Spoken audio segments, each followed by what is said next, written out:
আজকে এমন একটা রেসিপি আপনাদের সাথে শেয়ার করতেছে যেটা খুব টেস্টি, খুব জলদি হয়ে যায় বুকে। এটা হলো মিষ্টি লাউয়ের ভাজা বা মিষ্টি কুমড়া ভাজা। ছোটো ছোটো করে আমি খাইটটা নিয়েছি, আলু যখন কাটি একটু একটু বড়ো করে খাচ্ছি। খাইটটা ভালো করে দইয়া আমি ঢাকনা দিয়া সিদ্ধ করে নিই মিষ্টি কুমড়া দিয়ে, একটু লবণ আর হলুদ দিয়া ঢেকা ঢেকাচ্ছি। এটা কিন্তু বেশি ঢাকনা দেওয়া যেত না, বেশি ঢাকনা দিলে লাউটি একদম গলে যাবে না। তো আমি একটু কম ঢাকা দিয়া মধ্যে মধ্যে উল্টায় দেখছি যে সিদ্ধ হয়ে গেছে। তারপরে আমি ঢাকনা লো ফ্লেমে ভাজলে সিদ্ধ হয়ে যায়। খুব টেস্টি আর সিম্পল মশলা, লবণ, হলুদ, জিরা। আমি কাঁচা মরিচ দিচ্ছি না বা গুঁড়া মরিচও একদম।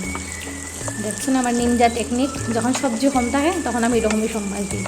অল্প একটু তেল দিয়া শুকনো মরিচ কয়েকটা চিরা দিচ্ছি, এটা আমার নিনজা টেকনিক দিয়া। তারপরে এখানেই আবার ফাঁসফোড়ন দিয়ে লাগছে দিয়ে একটু সময় বেলা করে লাইটা সেরা মরিচটাকে বাইজা নিয়ে আমি ওই লাউয়ের সাথে দিই। কারণ সবজি একটু আমি আর আলাদা করছি না, কইটা আলাদা সম্বাস না, একসাথে আমি। আপনারা চাইলে কিন্তু প্রথমেও সম্বাস দেওয়া বইতে পারবা। একদম চটজলদি হয়ে যায় রান্নাটা, বেশি সময় লাগে না, খাইতে কিন্তু সেই টেস্ট। আর হয়তো রুটির সাথেও খাওয়া যায় বা ভাতের সাথেও খাওয়া যায়। কীরকম লাগছে আমার এই ভিডিওটা আপনারা কমেন্ট করে জানাইবা। আর যদি অবশ্যই ট্রাই করবা, যদি ভালো লাগে অবশ্যই কমেন্ট করবা। ধন্যবাদ আমার এই ভিডিওটা দেখার লেগে।